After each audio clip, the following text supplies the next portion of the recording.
حبیب یمنی یمن سے مکے میں داخل ہوا.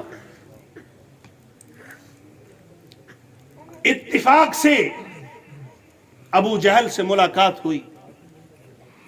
کہنے لگا ہم بڑے پریشان ہیں. پورے حالات و واقعات سنائے. کہنے لگا کہ مکے میں ایک جادوگر پیدا ہو گیا ہے جس کی وجہ سے ہم بڑے پریشان ہیں.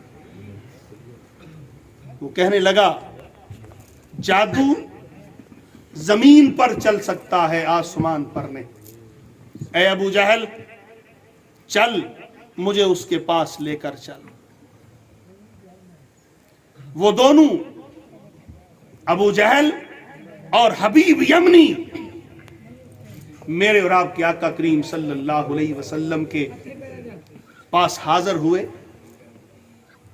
کہنے لگا حبیب یمنی کہ میں نے سنا ہے کہ آپ کہتے ہیں کہ میں اللہ کا نبی ہوں،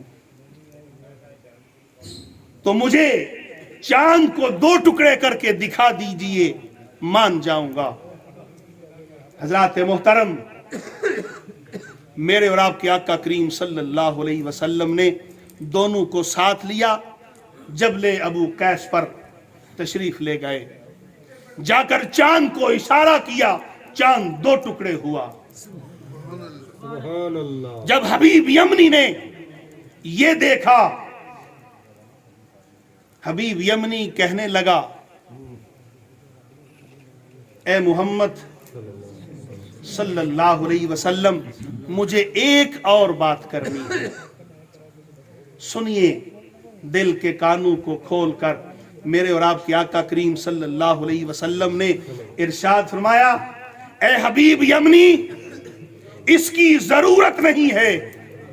جا، میرے اللہ نے جو تو گھر میں ایک اکوڑی چھوڑ کر آیا ہے، اپاہج لڑکی کو چھوڑ کر آیا ہے، جا، میرے اللہ نے اسے تندرست کر دیا.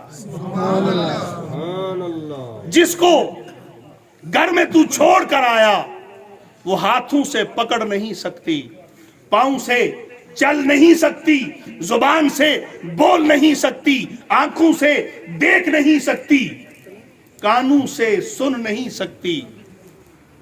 ایک لوتھڑا جو تو اپنے گھر پر چھوڑ کر آیا ہے، جا، میرے اللہ نے اسے شفا دے دی ہے. حضرات محترم، یہ بھی حبیب یمنی نے کلمہ پڑھا، دوڑتا ہوا یمن کو گیا کہ میں دیکھوں، میں پہلے پہنچتا ہوں کہ اللہ کے حبیب کی دعا پہلے پہنچتی ہے. حضرات محترم، حبیب یمنی گھر پہنچا. جا کر دروازہ کھٹکھٹایا. وہی بچی جس کو اپاہج چھوڑ کر آیا تھا، وہی بچی ابو ابو مرحبا کہتے ہوئے اس نے آ کر دروازہ کھولا. پریشان ہوا، کہنے لگا اے میری بیٹی، بتا تو کیسے تندرست ہو گئی، تجھے کیسے شفا مل گئی.